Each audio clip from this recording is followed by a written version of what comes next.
accrédité par les autorités de la Commission électorale indépendante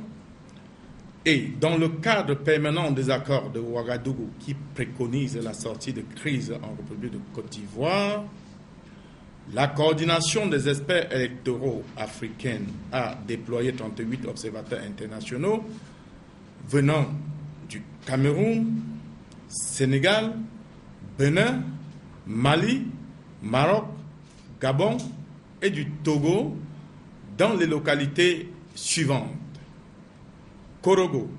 Bouaké, Katiola, Séguéla, Yamoussoukro et Abidjan le jour du scrutin. Comparativement au premier tour de l'élection présidentielle, la campagne du second tour a été émaillée de violence. Les observateurs de la coordination des experts électoraux africains ont constaté que les électeurs ne sont pas sortis massivement pour remplir leurs devoirs citoyens comme au tour précédent. Suite aux échanges de points de vue convergents avec d'autres groupes d'observateurs nationaux et internationaux, les observateurs de la coordination des experts électoraux africains constatent également que le scrutin présidentiel du 28 novembre 2010 en République de Côte d'Ivoire a été entaché dans les circonscriptions électorales, entre parenthèses, Korogo, Bouaké, Séguéla, Tortia, Garango, d'irrégularités majeures telles le vol des urnes, séquestration des représentants et des délégués des candidats, vote multiple, le refus systématique de la présence des observateurs internationaux dans certains bureaux de vote à l'heure du dépouillement des bulletins et perte des vies humaines. Par conséquent, les observateurs internationaux de la coordination des experts électoraux africains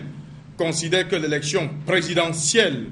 dans ces circonscriptions électorales ne répond pas aux critères et aux normes d'une élection libre, transparente et équitable.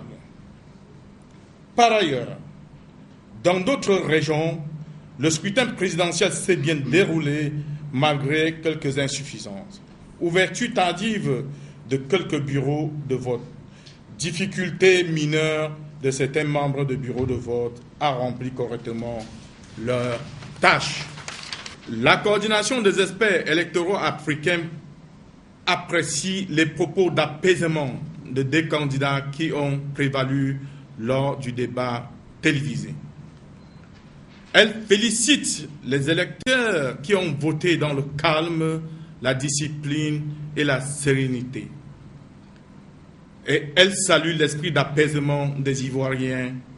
qui se sont résolument engagés dans la voie de la non-violence et la paix.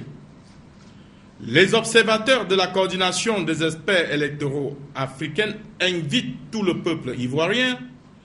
toutes les classes politiques et la société civile à ne pas céder à la violence, mais à demeurer dans la sérénité pour la préservation de la paix qui est un gage de sécurité et de développement durable.